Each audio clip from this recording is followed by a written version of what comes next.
Ce lundi à Ouagadougou, au Burkina Faso, le président Alassane Ouattara assiste aux travaux du 20e anniversaire de l'UEMOA, l'Union économique et monétaire ouest-africaine. Thème de ce rendez-vous bilan, 20 ans, les voies d'un développement solidaire en Afrique de l'Ouest. Compte rendu dans quelques instants. Après 16 ans d'interruption, le Sahara est de retour. Le Sahara, c'est le salon de l'agriculture et des ressources animales d'Abidjan. Cette troisième édition aura lieu du 3 au 12 avril 2015 avec comme sujet de réflexion le développement durable de l'agriculture. L'actualité en Côte d'Ivoire est également marquée par cette conférence de presse prononcée par Pascal Affi-N'Guessan, président du FPI, le Front populaire ivoirien. Cette conférence a été essentiellement consacrée au procès en cour d'assises de 89 proches de l'ex-président Laurent Gbagbo. La Côte d'Ivoire abritera les 8e Jeux de la francophonie prévus du 21 au 30 juillet 2017 à Abidjan. Un comité international des Jeux séjourne en ce moment dans notre pays. Voilà pour les principaux titres. Bonsoir, bienvenue dans ce 20h. Comme tous les lundis, vous aurez le grand format proposé par le service politique de la rédaction. Le grand format est aujourd'hui consacré à un objectif prioritaire du gouvernement ivoirien, celui de faire du pétrole le deuxième pilier de l'économie ivoirienne. Le grand format dans quelques instants. Commençons par ce rendez-vous bilan de l'UEMOA, l'Union économique et monétaire ouest-africaine. Les travaux ont eu lieu ce lundi à Ouagadougou, au Burkina Faso, en présence du chef d'État ivoirien. Le président Alassane Ouattara a pris une part active aux travaux du 20e anniversaire de l'institution, 20e anniversaire essentiellement consacré à la recherche des voies et moyens pour un développement solidaire en Afrique de l'Ouest. Awa Touré, envoyé spécial. L'UEMOA a 20 ans au service de l'intégration et du développement de l'espace ouest-africain. Pour marquer cet événement, les chefs d'État de l'Union économique et monétaire ouest-africaine, au nombre desquels le président de la République Alassane Ouattara, se sont retrouvés à Ouagadougou pour apprécier le chemin parcouru et explorer les voies d'un développement solidaire en Afrique de l'Ouest et surtout faire une projection sur l'avenir afin de relever de nouveaux défis à travers le programme économique régional 2012-2016 et le plan stratégique 2011-2020. Le président de la commission de l'UEMOA, Cheikh Hadjibou Soumaré, et le président du Conseil des ministres, Gilles Bayé, ont dans leur intervention salué les acquis de l'Union 20 ans après, notamment la stabilité du franc CFA et le taux de croissance de la zone UEMOA qui est de 6% et même 10% dans certains pays, avant d'appeler à la consolidation de ces acquis à travers l'application des réformes communautaires. Le président du Faso, Blaise Compaoré, a pour sa part indiqué que 20 ans représentent l'âge de la maturité pour l'Union. Aussi, voudrais-je saluer la pertinence du thème de cette commémoration qui interroge sur les voies d'un développement solidaire en Afrique de l'Ouest après 20 ans d'existence de l'UEMOA. Messieurs les chefs d'État et de gouvernement, honorables invités, l'UEMOA est une organisation exemplaire à l'échelle continentale au regard des résultats acquis.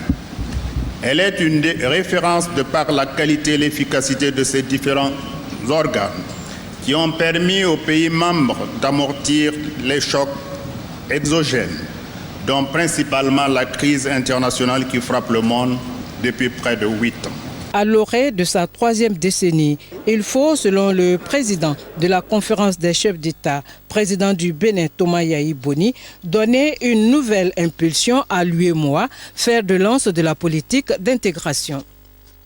Je mettrai un accent particulier sur la revue de la mise en œuvre des réformes, la réalisation du pacte de stabilité et de solidarité, et pour assurer l'application effective des textes communautaires et l'exécution efficace des programmes, des projets et des réformes de notre Union.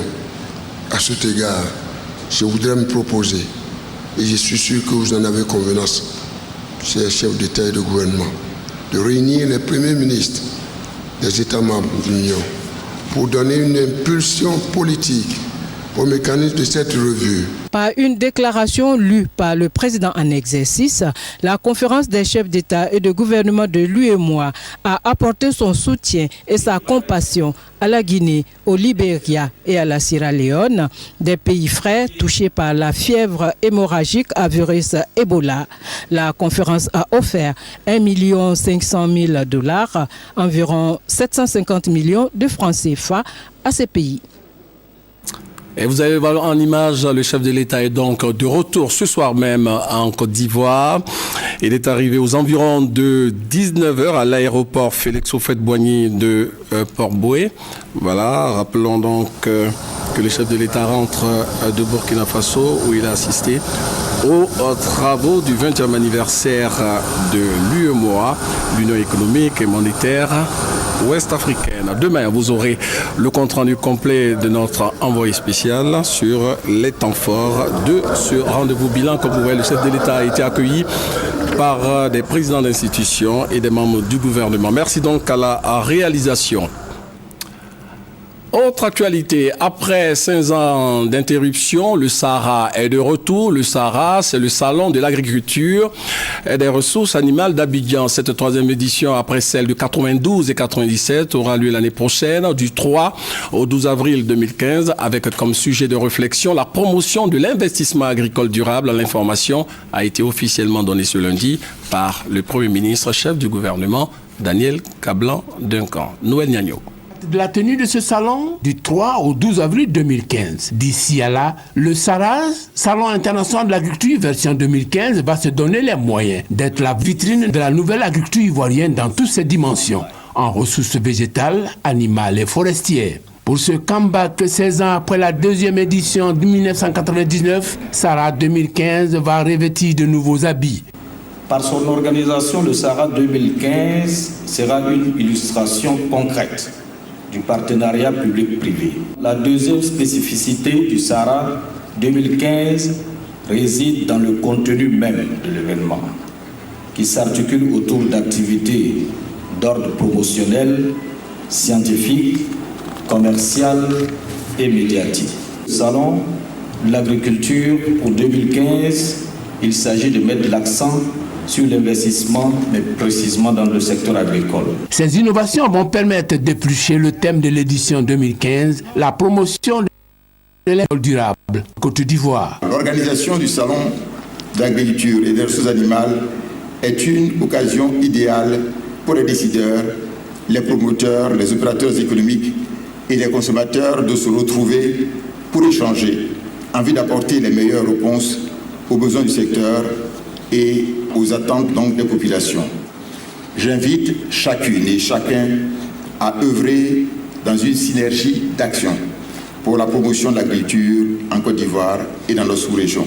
La reprise du Sahara devrait être l'un des moyens de repositionner durablement la Côte d'Ivoire comme la vitrine agricole de la sous-région. Pour cette vitrine, 9 pôles seront constitués, c'est-à-dire des espaces pour mieux valoriser les parties prenantes au Sahara 2015, les districts, les entreprises internationales, les produits présentés par les coopératives, les semenciers, le potentiel en élevage, l'industrie locale, le potentiel forestier, enfin tous ceux qui gravitent autour du salon. Le Sahara 2015 aura un invité de marque, le Maroc, pour son savoir et son savoir-faire en la matière.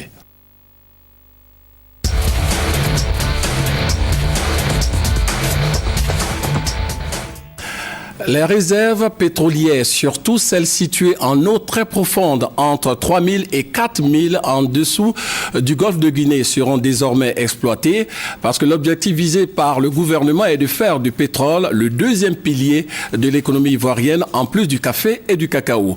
Le projet a été lancé à Houston, aux États-Unis. Une délégation du gouvernement est allée à la rencontre des principaux acteurs économiques du secteur pétrolier à l'occasion d'un roadshow initié par le ministre du pétrole et de l'énergie. Pourquoi Houston? Que recherche exactement le gouvernement ivoirien? Comment s'est déroulé ce roadshow? Quels en sont les résultats? Les réponses dans ce grand format proposé par Sylvie Touré, envoyé spécial à Houston. Même si l'agriculture doit rester un élément très fort, il faut diversifier la base économique. La solution est toute trouvée. Le pétrole sera le second pilier qui soutiendra l'économie du pays. Ainsi en a décidé le gouvernement. Destination Houston, ville du Texas, dans le sud des États-Unis. La ville est choisie pour le lancement du projet. Un choix pas fortuit selon le délégué général chargé de la promotion économique de la Côte d'Ivoire aux États-Unis. Tous les grands majors dans le secteur pétrolier sont présents à Houston. C'est la ville où il faut être vu. Houston, capitale mondiale du pétrole. La Côte d'Ivoire s'y vend. L'activité suscite un réel engouement.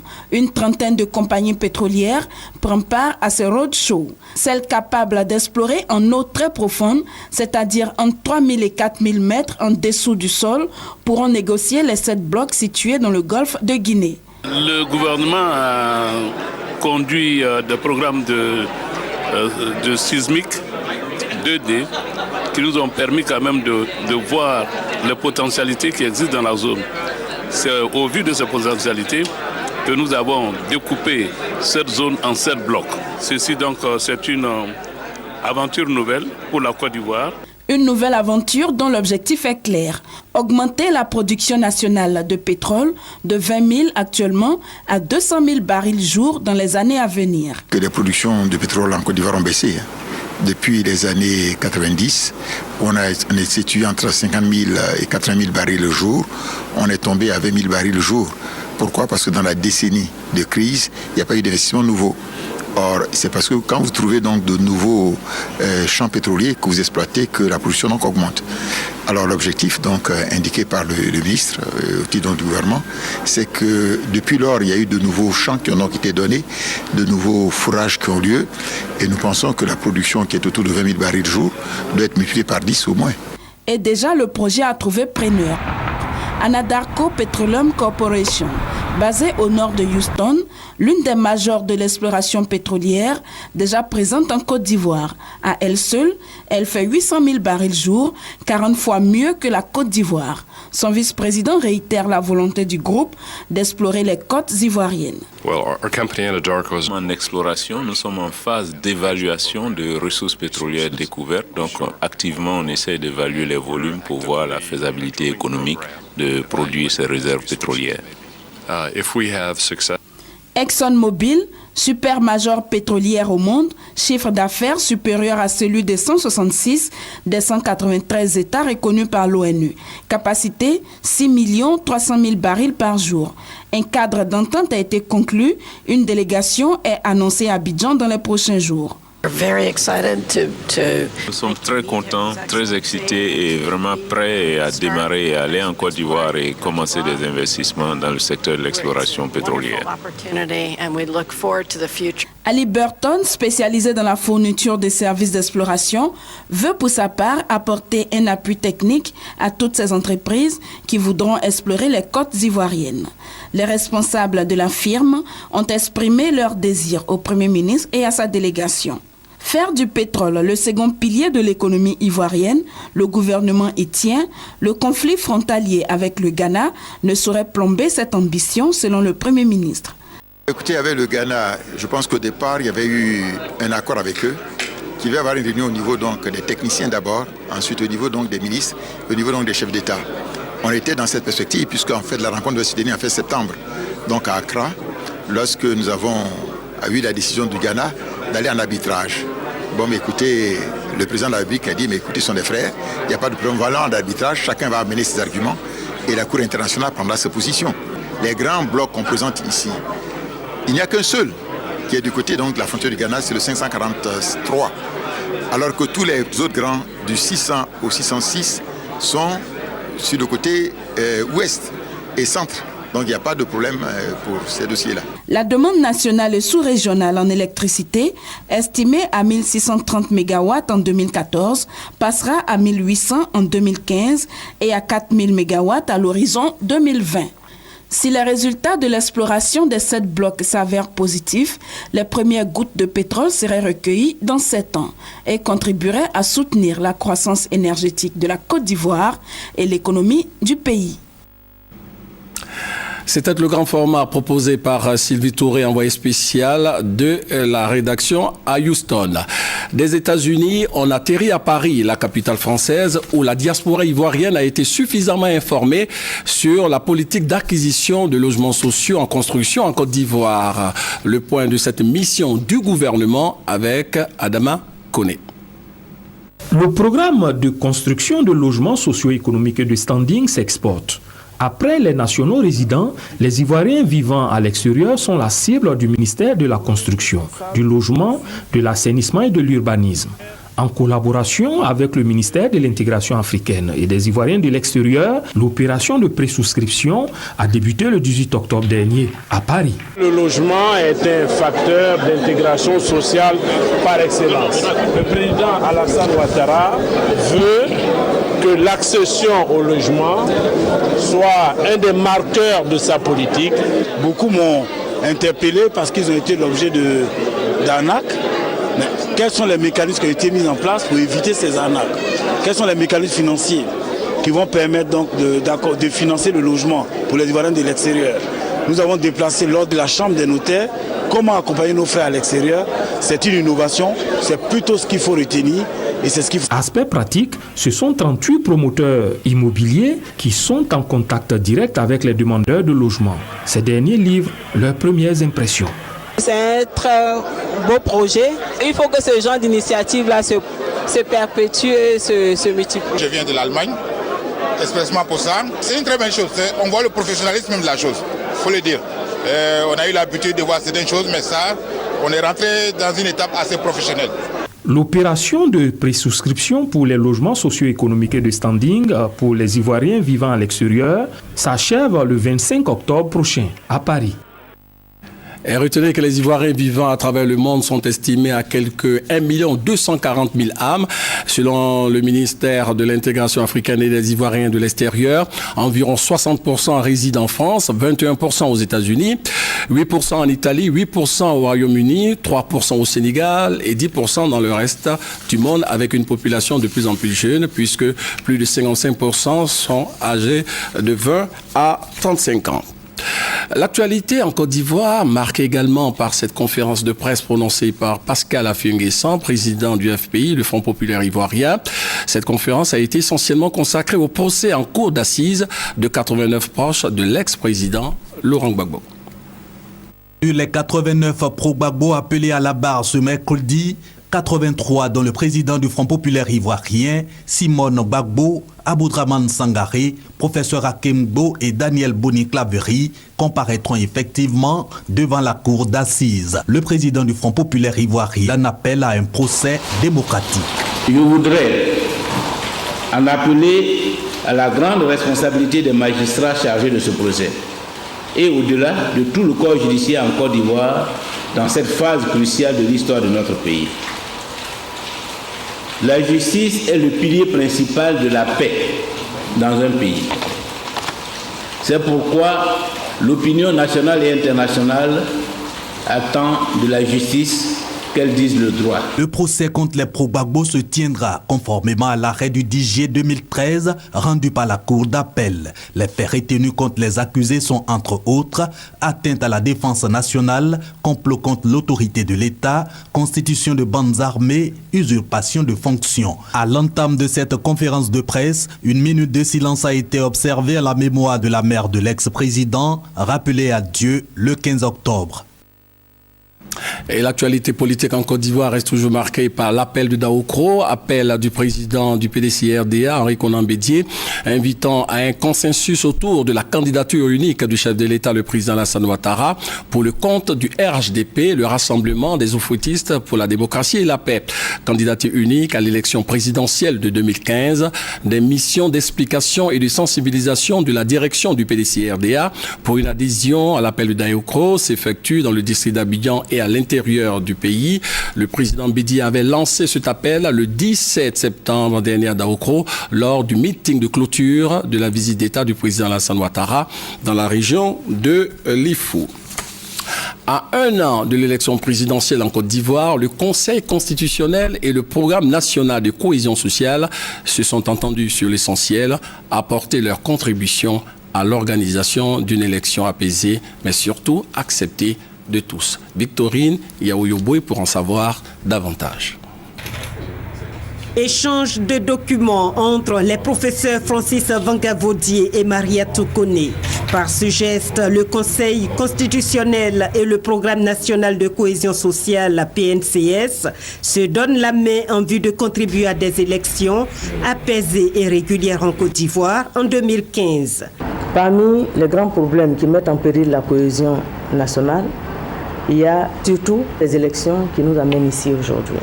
Il s'agit donc à travers notre démarche de voir quelle synergie il est possible de développer entre le Conseil constitutionnel et le PNCS pour parvenir à des élections qui consolident la paix et renforcent la cohésion sociale. Si la société est homogène, si elle est pacifiée, les risques et les motifs de conflit s'en trouvent réduits. Et au bout, on pourrait de manière idéale assister à cette situation où les élections ne donnent lieu à aucune contestation et partant à aucun contentieux.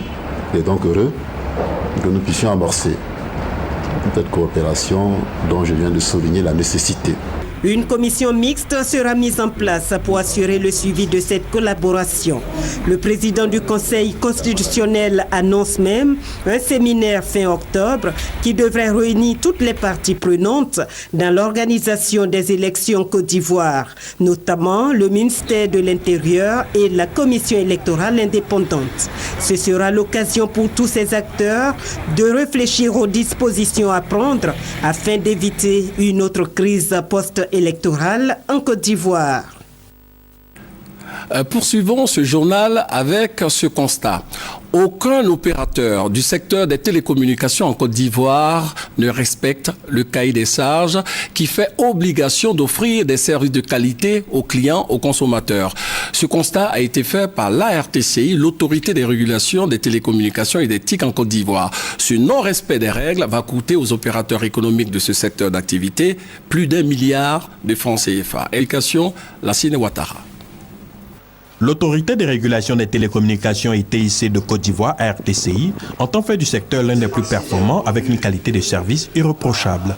Il a été ainsi instauré des audits réguliers pour évaluer les services de tous les opérateurs présents sur le marché ivoirien. Dernier en date, celui de 2013, qui avait révélé des manquements vis-à-vis du cahier des charges en vigueur. Interpellés en juin dernier par une mise en demeure, les opérateurs ont tenté de se conformer aux règles et assurer ainsi une meilleure qualité de service pour le bonheur des consommateurs. Ces efforts demeurent cependant insuffisants, d'où des amendes d'un montant global de 1,2 milliard de francs CFA à verser à l'État. Dans l'ensemble, la couverture 3G dans les villes et sur les axes routiers, cette couverture s'est améliorée. Les indicateurs d'accessibilité et de continuité se sont aussi améliorés, mais restent en dessous des seuils fixés par les cahiers des charges. Les indicateurs sur les performances radio 2G et 3G sont restés statiques et en dessous des seuils. Au cours de cette rencontre, il a été aussi question du renouvellement des licences, du roaming national, de la mutualisation des équipements et aussi de la 4G. Sur le dernier point, les consommateurs devront cependant patienter pour cette technologie en Côte d'Ivoire. Notons que l'ARTCI envisage pour l'année 2014 plusieurs évaluations dans le même genre, avec cette fois un accent sur les services clients, la facturation et la visiophonie. Et dans le cadre de la lutte contre l'obtention illégale des marchés publics, le gouvernement ivoirien a pris des mesures. L'autorité de régulation a rendu depuis le début de l'année 100 décisions, 26 dossiers d'opérateurs économiques d'une valeur de 300 milliards de francs CFA ont été tout simplement annulés. Et pour dénoncer les marchés mal attribués, un numéro vert est à votre disposition. C'est le numéro 800 00 appel gratuit. L'autorité de régulation est un organe spécial indépendant rattaché donc à la présidence de la République. La Côte d'Ivoire abritera les 8e Jeux de la francophonie prévus du 21 au 30 juillet 2017 à Abidjan. Pour apprécier le niveau des préparatifs, eh bien, un comité international des Jeux séjourne en ce moment à Abidjan. Au programme de cette mission d'évaluation figure une séance de travail avec le comité local. La Côte d'Ivoire, pays organisateur des 8e Jeux de la francophonie. L'événement qui se tient du 21 au 30 juillet 2017 se prépare activement. Une délégation du Comité international des Jeux de la francophonie est en mission d'évaluation à Abidjan. La délégation a tenu une rencontre avec le Comité national des Jeux de la francophonie pour s'imprégner des préparatifs. On vient de nous présenter l'ensemble des commissions spécialisées, je voudrais dire les experts nationaux qui vont organiser les Jeux, qui sont déjà connus, qui sont désignés, qui vont constituer leurs équipes, qui vont préparer les différents plans opérationnels. Donc, selon le chronogramme, les choses se tiennent. Donc, je dois saluer le travail du comité national avec l'appui de l'ensemble des départements ministériels du district. Les choses se déroulent très bien. Le processus se déroule comme nous le souhaitons. La plupart des commissions clés ont été mises en place depuis les commissions en charge des compétitions sportives, compétitions culturelles, les activités de développement. Pour une réussite parfaite de cette 8e édition des Jeux de la francophonie, 18 commissions sont mises en place. Nous sommes tous motivés pour que ces Jeux de la francophonie soient un succès en Côte d'Ivoire. Nous avons vu ce qui s'est passé à Nice, je crois que c'est une leçon et nous sommes vraiment décidés à relever le défi. Pour rappel, les Jeux de la francophonie ont été créés par les chefs d'État et de gouvernement ayant le français en partage. Les objectifs fixés sont entre autres promouvoir la langue française, la paix et le développement à travers des rencontres et échanges entre jeunes francophones. Voilà la fin de ce journal. Après avoir participé au 20e anniversaire de l'UEMOA, l'Union économique et monétaire ouest-africaine, le président de la République est de retour au pays. Il est arrivé ce soir même. Il est arrivé donc aux environs de 19h à l'aéroport Félix Houphouët-Boigny de Port-Bouët. Rappelons qu'il a participé aux travaux donc du 20e anniversaire.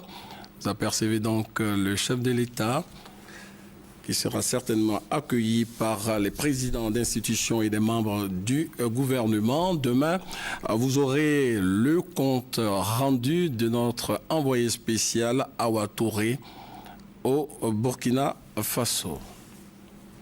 Merci de nous avoir suivis. Prochain rendez-vous de l'information à 23h. Bonne suite de programme sur les antennes de la RTI.